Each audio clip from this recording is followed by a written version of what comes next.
Hi, everyone, and welcome back to the Holistic Vet Channel. I'm Dr. Doty, and today we're going to talk about a summertime menace, foxtails. These seemingly harmless little plant seeds can cause major problems for your pets. Stick around to learn how to identify them, when they appear, and how to protect your pets from them when we get back.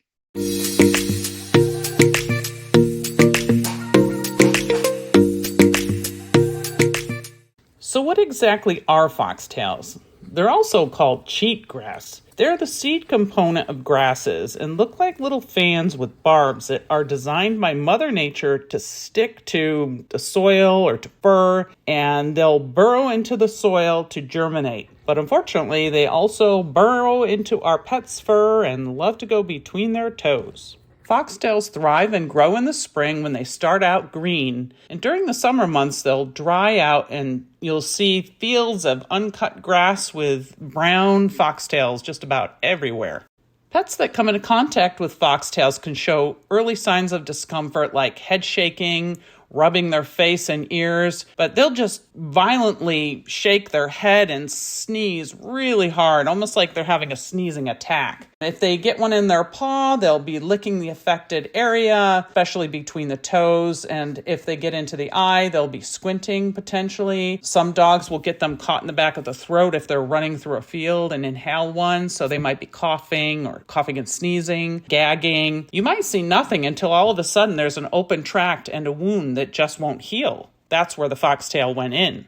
Obviously, preventing foxtail problems is always better than having to treat them. Here's some tips. You can mow or weed whack your yard before the grasses develop seed heads. Avoid the deep weeds. Try to stay to the center of the trail. Check your dog over frequently after your walks. Trim the long hair between your dog's feet and toes. Now we're home from our walk, and I need to check Ellen over for foxtails, or what they call cheatgrass in some places. So the areas that you really want to check thoroughly are between the toes, in and around the ears especially, and basically throughout the coat. Checking around her ears. Foxtails love to go in the ears. Nothing in there. There's one right there. You can see it closely. Check between her toes. This is where they love to migrate, up and in there. And then what they'll do is cause like a little draining tract through the paw, and sometimes they'll even come through on the underside of the paw. Here's the other paw. Check here. And what dogs will do when they get between here is they'll lick, and then the foxtail will drive further into the foot. So let's lay her down here. There. Let's check between her toes. Here.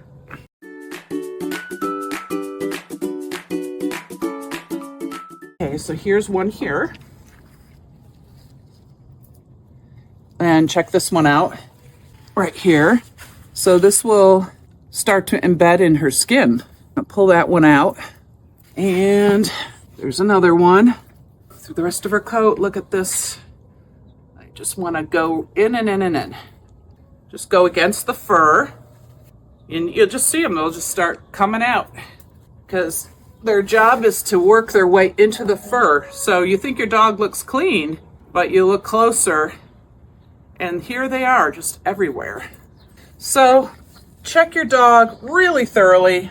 The other place to check, especially in female dogs, is down around their rear area. You want to make sure that there are none here, because let me tell you, these things go everywhere. And if you have a dog like this, she's like a Swiffer. So she is pulling these things everywhere. Always give them a good once over and a massage while you're at it. Feel them, because they'll brush up against your hand. There you go, another one. Collars like to grab a hold of them too, so yeah, check around the neck really thoroughly. And that'll save you several $100s at the veterinarian, so make sure you do it. And when you want to skip it, think about the vet bill and you'll do it. Foxtails may seem like a minor nuisance, but they can cause significant pain, and burrowing into your dog's paw may cause irritation and pain for weeks, not to mention a very costly veterinary bill. If you suspect a foxtail has found its way into your pet's fur or skin, Don't hesitate to contact your veterinarian sooner than later. Don't allow your dog to keep licking the area, which ultimately just drives the foxtail in further. Thanks for watching. If you like this video, please give it a thumbs up and subscribe to our channel for more holistic vet tips on how to keep your pet healthy and happy.